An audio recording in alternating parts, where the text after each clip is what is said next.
আমি থাকতে আমার ভালোবাসাকে জমিও ছুতে পারবি না। আর তুই তখন ছাড়।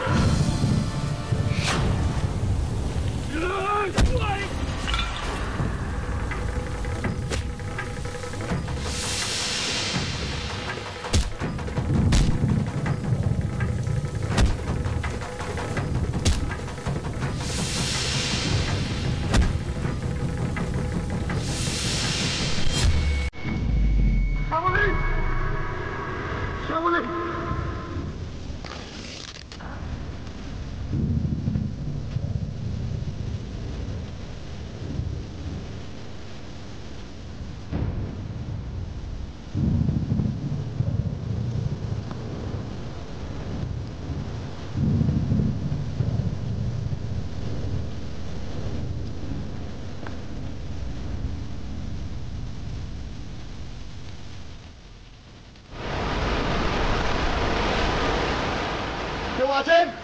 Please help. আছেন কেউ? Doctor, doctor. কি করে হলো? আমাদের সে বাদ দিন, আপনি ডক্টর ডাকুন ইমিডিয়েটলি। ওনার খুব সিরিয়াস কন্ডিশন, প্লিজ তাড়াতাড়ি। আচ্ছা, আপনি ওনাকে ভিতরে নিয়ে যান। পাশের কোয়ার্টারে ডাক্তারবাবু আর নার্স দিদি আছেন। ওকে, আমি ডেকে আনছি ইমিডিয়েটলি। কিন্তু আপনার আমাকে নিয়ে ভাবতে হবে না, আপনি ডক্টরকে ডাকুন প্লিজ। হ্যাঁ হ্যাঁ, আমি যাচ্ছি।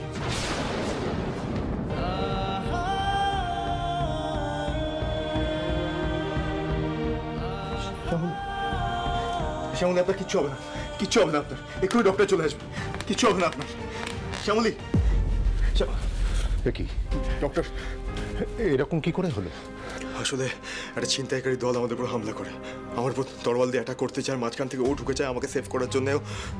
তরোয়ালের সামনে ওর হাতটা চলে আসে, হাতটা খুব কেটে গেছে, তারপরে ওর জ্ঞান হারায়। Please doctor. কি বলছেন আপনি? নার্স, আপনি স্যালাইনটা শুরু করুন, আর ড্রেসিং করতে হবে। আপনি ব্যবস্থা করুন এক্ষুনি।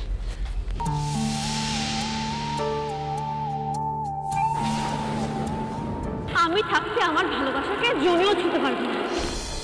আর তুই তখন ছাড়। কোন শক্তিতে যে তলোয়ারের সামনে আপনি এইভাবে দাঁড়িয়ে পড়েন সেটা আজকে বুঝতে পারলাম শ্যামলী। কোন শক্তিতে যে সেদিন অমন অবলীলায় ডিভোর্সের কাগজে আপনি সই করে দিয়েছিলেন সেটা আজকে বুঝতে পারলাম। হিসাব মিলছিল না, কিছুতে হিসাব মিলছিল, কিন্তু আজকে সব হিসাব মিলে গেল। আপনি আমাকে ভালোবাসেন শ্যামলী, কেন ভালোবেসে ফেললেন আমায়? আমি যে আপনাকে যন্ত্রণা ছাড়া আর কিচ্ছু দিতে পারবো না। আমার ভালোবাসা যে অন্য এক জায়গায় বন্দুক দিয়ে রেখেছি।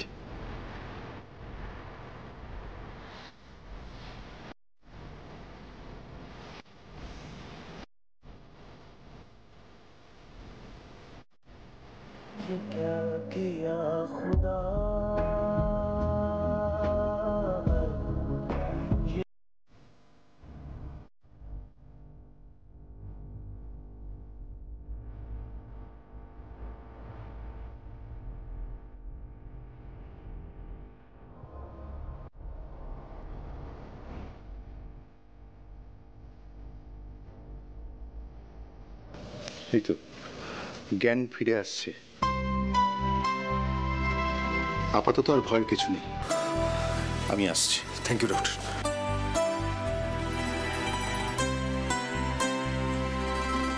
শ্যামলী,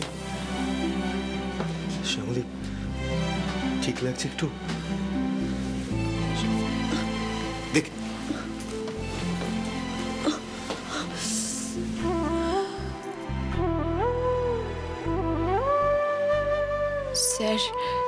স্যার কিছু শোনেননি তো? তখন রাগের মাথায় যে বলে দিলাম আমার ভালোবাসার দিকে এগোলেই, হে বাবা, স্যার কি শুনতে পেয়েছেন নাকি? এখন কিভাবে স্যারের মুখোমুখি হব? শ্যামলী, শরীরটাকে এখন একটু বেটার লাগছে? আপনার কি খুব মাথা যন্ত্রণা করছে? শ্যামলী, না না, স্যার তো স্বাভাবিকই আছেন, কথা বলছেন তো আগের মতোই। তার মানে নিশ্চয়ই ঝামেলার মধ্যে ওই কথাগুলো স্যার খেয়াল করেননি। শ্যামলী, বলছি একটু কি বেটার লাগছে আপনার? ঠিক আছে, আমি তাহলে বাড়িতে ফোন করে বলি যে আমাদের অ্যাক্সিডেন্ট হয়েছে, দেরি হয়েছে, আপনাকে কলকাতার হসপিটালে নিয়ে গিয়ে একটু ট্রিটমেন্ট করাতে হবে। না না স্যার, না, আমার কিচ্ছু দরকার নেই, আমি একদম ঠিক আছি। কি বলছেন? আমার আর কোনো চিকিৎসা দরকার নেই, আমি সত্যি কথা বলছি স্যার। এখন তো রাত্রিবেলা, বাড়িতে সবাই হয়তো ঘুমাচ্ছে, এখন ফোন করে বিরক্ত করার কোনো মানেই হয় না। আপনি বরং একটা মেসেজ করে বলে দিন যে আমরা একটু বৃষ্টির মধ্যে আটকে পড়েছি, ঠিক সময় চলে আসবো, ব্যাস এইটুকু। স্যার বাইরে কি ভোর হয়ে গেছে? মানে ভোরের আলো ফুটে গেছে? এই বাবা, আমি কতক্ষণ অজ্ঞান ছিলাম! এই বাবা, আজকের পুরো দিনটা নষ্ট হয়ে গেল। না না স্যার, আর সময় নষ্ট করা যাবে না। ওইদিকে রোহিণী দিদি অপেক্ষা করছে, আর সময় নষ্ট করা যাবে না। কি করছেন আপনি? আপনি কোথায় যেতে চাইছেন? আপনার শরীর থেকে যথেষ্ট রক্ত বেরিয়ে গেছে, আপনি খুব দুর্বল এখন, আপনাকে এখানে এখন বিশ্রাম নিতে হবে। না ডাক্তারবাবু, দোহাই আপনার, আমাকে আটকাবেন না। আমার এখন বিশ্রাম নেওয়ার সময় নেই। আমার বোনটার ওইদিকে বিয়ে আটকে যাবে, আমাদের ছেলের বাড়িতে যেতে হবে, খুব তাড়া। আমার বোনটার বিয়ে দিতে হবে। নিজের শরীরের এই অবস্থা, এতটা ক্ষত হয়েছে, কত ব্যথা পেয়েছেন, তবু আমার পরিবারের ভালো করার জন্য এতটা ডেসপারেট আপনি। এই মানুষটাকে আমি যে কিছুই ফিরিয়ে দিতে পারবো না। এত নিঃস্বার্থ ভালোবাসার বিনিময়ে আমি যে শুধু আঘাতই দিয়ে যাব, কি আমার জন্যও কম যন্ত্রণার? স্যার স্যার বলছি, গাড়িটা ঠিক আছে? তাহলে চলুন বেরিয়ে পড়ি। হ্যাঁ, কি বলি বলুন তো? দেখুন, মনের জোরের থেকে বড় ওষুধ আর হয় না। ঠিক আছে, আসুন তাহলে আপনারা। ডক্টর, একটা হেল্প করবেন? মানে আমাদের গাড়িটা খারাপ হয়ে গেছে বাইরে, যদি এখানকার কোনো লোকাল মেকানিককে একটু ডেকে দেন তাহলে খুব ভালো হয় আর কি। এখন আচ্ছা ঠিক আছে, দাঁড়ান আমি দেখছি। এই অসীম, অসীম, আচ্ছা শোনো, ওই যে গ্যারাজের যে ছেলেটা সন্তু, ওকে ডেকে নিয়ে এসো তো। দরকার হলে ঘুম থেকে তুলে নিয়ে আসবে, বলবে ডাক্তারবাবু ডাকছেন, ওনার গাড়িটা একবার দেখাতে হবে। ঠিক আছে। আচ্ছা হ্যাঁ, শুনুন, আপনারা এখান থেকে বেরিয়ে কিন্তু প্রথমে থানায় যাবেন, আপনাদের সাথে যা ঘটেছে সেটা পুলিশকে প্রথমে জানাবেন। বেরিয়ে পড়ুন তাহলে আপনারা, আমি আসি। নমস্কার। স্যার, আমার না কেমন একটা সন্দেহ হচ্ছে। ওরা না আমাকে, মানে আমাদেরকে আগে থেকে চিনতে বলে মনে হচ্ছে আমার। জানি না শ্যামলী, এই সৌনককে ঘিরে যা হচ্ছে, এরপরে আর জানি না কি কি কপালে লেখা আছে। আর পারছি না এত গুন্ডা টুন্ডার পরে। শ্যামলী চলুন আমরা বেরিয়ে পড়ি। হ্যাঁ স্যার।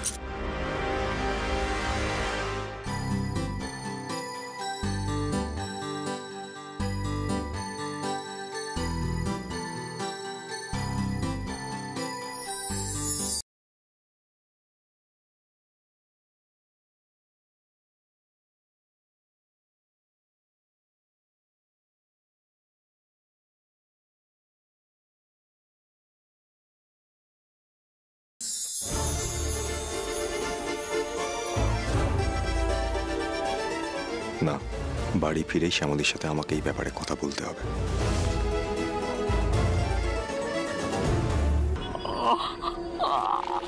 এক্ষুনি ফোন করে জানাতে হবে অরুণাকে, ছেলেটা তো হেভি ডেঞ্জার ছেলে, মেরে মেরে পুরো গা হাত পা ব্যথা করে দিল রে।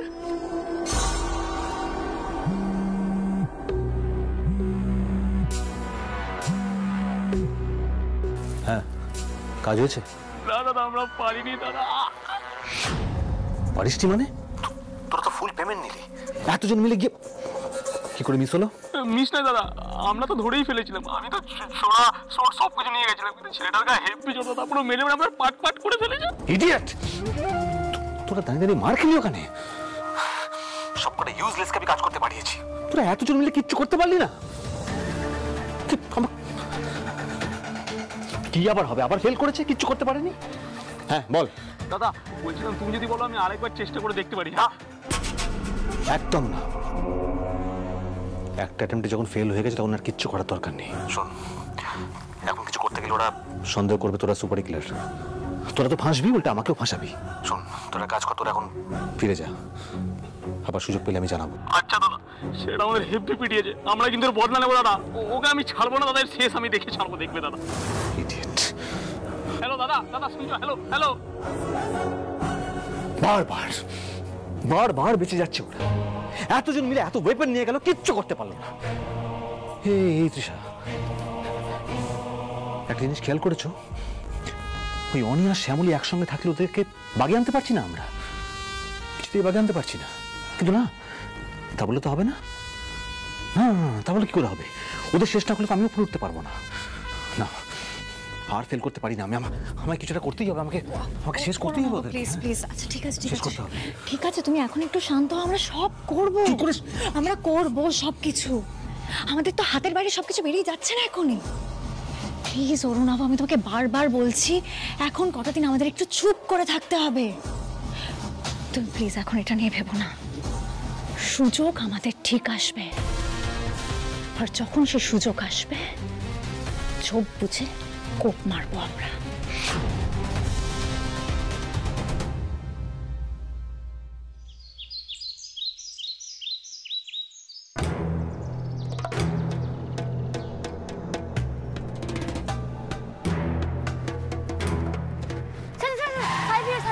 সাইবেরিয়া স্যার, ওই দেখুন আমরা এসে গেছি সাইবেরিয়া।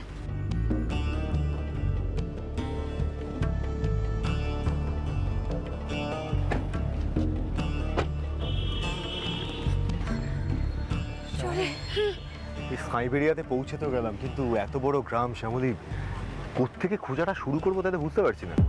সেটাই তো ভাবছি স্যার। ওই দেখুন একটা চায়ের দোকান, দেখুন এটা তো শহরের বাইরে, সবাই নিচে সবাইকে চিনবে, আর চায়ের দোকানে তো অনেক লোক আসে চা খায়, একবার কি জিজ্ঞেস করলে হয় না? চলুন একবার জিজ্ঞেস করি। আসো।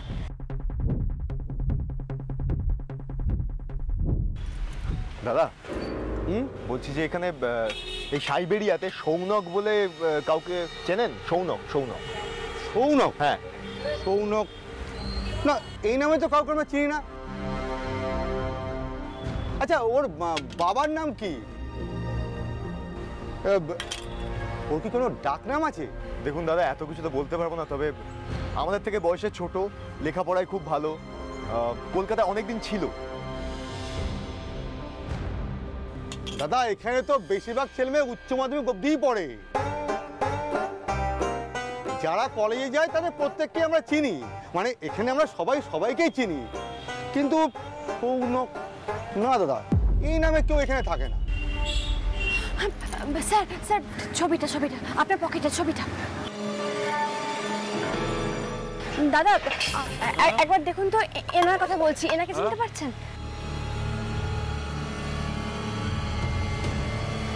আরে দূর, আরে সৌনক কোথায় যাবে কেন?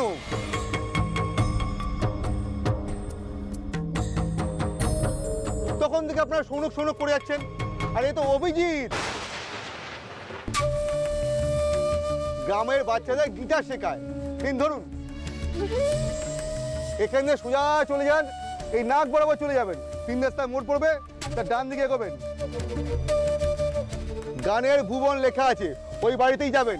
আজকে ক্লাস আছে, এখনই যান, পেয়ে যাবেন। অনেক ধন্যবাদ আপনাকে, অনেক ধন্যবাদ। থ্যাংক ইউ দাদা।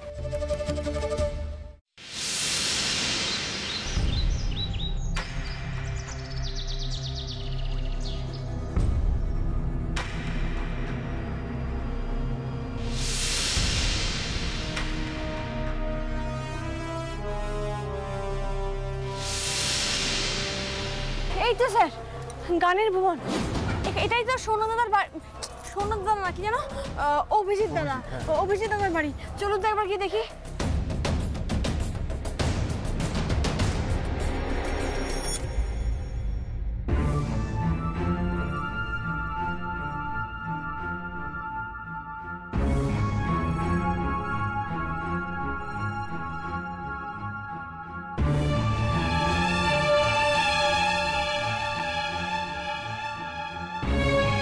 সৌনক,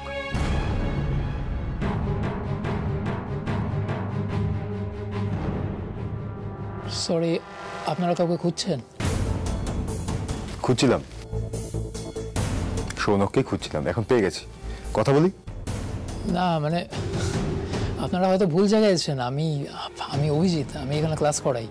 আপনারা অন্য জায়গায়। এগুলো বাচ্চার সামনে সিন ক্রিয়েট করবো, ভালো লাগবে? আমার নাম অনিকেত মল্লিক, রোহিণী মল্লিকের দাদা। কথা বলি এবার? আচ্ছা, আজকে ছুটি তোমাদের, হ্যাঁ চলো। আর কাল কিন্তু ক্লাস আছে, কেউ বাদ দেবে না, ঠিক আছে? হ্যাঁ কাল আসতে হবে। আর এই শোন ঋতব্রত, তোমার কিন্তু ইয়েটা হচ্ছে না, ওই 4-4-3-3 ওইখানে গন্ডগোল করছো, ওইটা কিন্তু না দেখলে এতদিন ধরে শিখছো, কী করে হবে বলো তো? চলো ওদিকে গিয়ে এইটা ঠিক করতে হবে, চলো।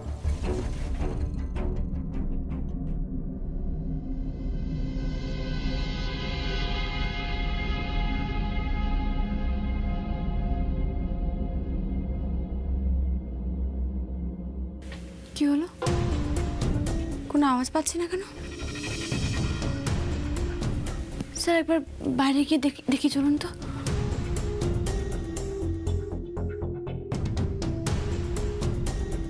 কি বাবা, কোথায় গেল? এই তো বেরোলো।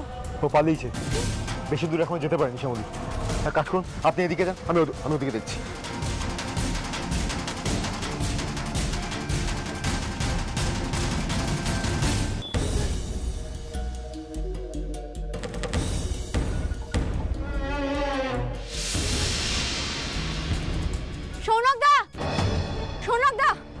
দাঁড়াও, কোথায় পালাচ্ছ? শ্যামলী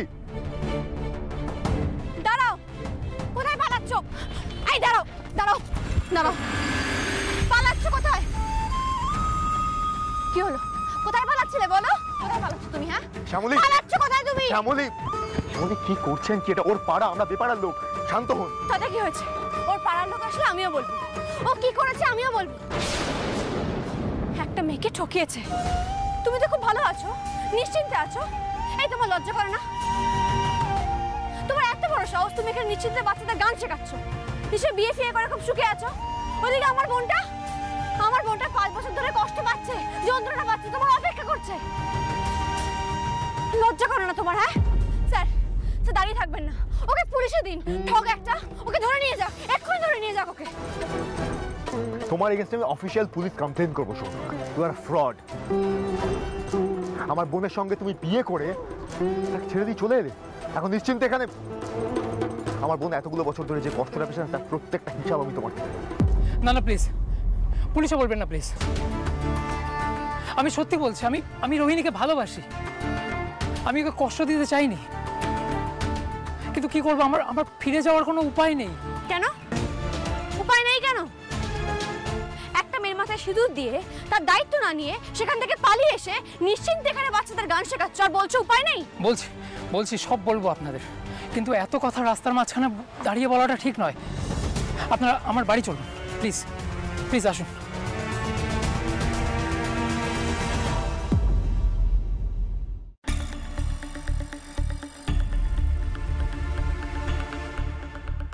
এবার বলো সবটা। কলেজে পড়তে পড়তে আমি একটা অতি সক্রিয় উগ্রবাদী সংগঠনের সঙ্গে যুক্ত হয়ে পড়েছিলাম। দক্ষিণ ভারতের একটা জায়গায় আমাদের ট্রেনিং হয়েছিল, কিন্তু আমি বুঝতে পারি যে এসব নাশকতামূলক কাজ আমার দ্বারা হবে না। সংগঠনটার নাম ছিল নিউ সিস্টেম। আমি কোনো মতে পালিয়ে আসি ওখান থেকে, নিজের নাম পরিচয় গোপন করে আমি কলকাতায় থাকতে শুরু করি। তখনই নাম বদলে সৌনক হই। কলকাতায় এসে গেম খেলতে গিয়ে আলাপ প্রতীকের সাথে রোহিণীর সাথে দেখা হয়, ওর প্রেমে পড়ে যাই। ততদিনে কয়েকটা বছর কেটে গিয়েছিল, আমি পালিয়ে এসেছি, ভেবেছিলাম বিপদ কেটে গেছে। আমার তেমন চালচুলো ছিল না তখন। রোহিণী বলল বাড়ি থেকে মানবে না, আমরা লুকিয়ে বিয়ে করলাম। সেদিন বিয়ে করলাম, সেদিনই ওরা ফোন করলো, বললো সব শেষ করে দেবে। আমি রোহিণীর ক্ষতির ভয় পেলাম, তাই নির্দোষ হয়ে গেছিলাম। দেখো সৌনক দাদা, তোমায় রোহিণী দিদি যে নামে ডাকে আমরা তোমাকে সেই নামেই ডাকবো। তুমি পালালে কেন? রোহিণী দিদির পরিবারকে তুমি চেনো, জানো? ওনারা বাড়ির মেয়ের জন্য সবকিছু করতে পারে, তার মুখে হাসি ফোটানোর জন্য সবকিছু করতে পারে। এই দেখো না, সবটা জানার পর রোহিণী দিদির দাদা এখানে চলে এসেছে। তোমার খোঁজ করতে, তোমাকে নিয়ে যাওয়ার জন্য। শোনো দাদা, তুমি তুমি আমাদের সঙ্গে চলো, তোমার কোনো ক্ষতি হবে না, আমরা তোমাকে আগলে রাখবো। একটা বারের জন্য ফিরে চলো আমার বোনটার কাছে। শোনক, আমি বলছি আমরা প্রোটেকশন দেবো তোমায়, কিন্তু তার আগে তুমি কি একবার রোহিণীর সঙ্গে দেখা করো, কথা বলো। আরে কথাটুকু তো বলো, তোমাদের দুজনের সামনাসামনি দেখা হওয়াটা খুব প্রয়োজন। আরে ভবিষ্যতে কি হবে সেটা পরে দেখা যাবে, সেটা আমি বুঝে নেবো, কিন্তু আগে তুমি তোমার নিজের বিবেকের কাছে তো ক্লিয়ার হও প্লিজ।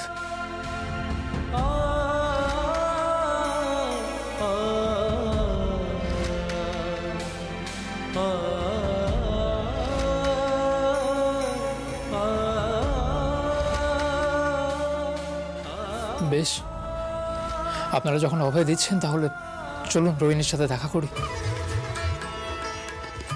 এই 5 বছরে অনেকবার ভেবেছি রোহিণীর সাথে দেখা করতে যাবো, দূর থেকে হলেও একে একবার দেখে আসবো, কিন্তু সাহস হয়নি। আজ যখন বলছেন তাহলে চলুন। তাহলে আর দেরি করে লাভ নেই, চলো এক্ষুনি চলো। চলুন। শ্যামলী, সত্যি আজকে আপনি আবার একটা অসাধ্য সাধন করলেন। আপনি আবারও প্রমাণ করলেন যে ইচ্ছে থাকলে সব হয়।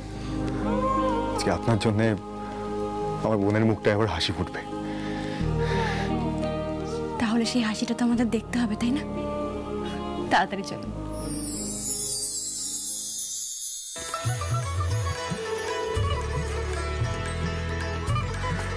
গাড়িতে ওঠ, আজ অনেক দিন পর রোহিণী দিদির সঙ্গে তোমার দেখা হবে। মহেশ্বর আমার কথা শুনেছেন, জয় মহেশ্বরের জয়।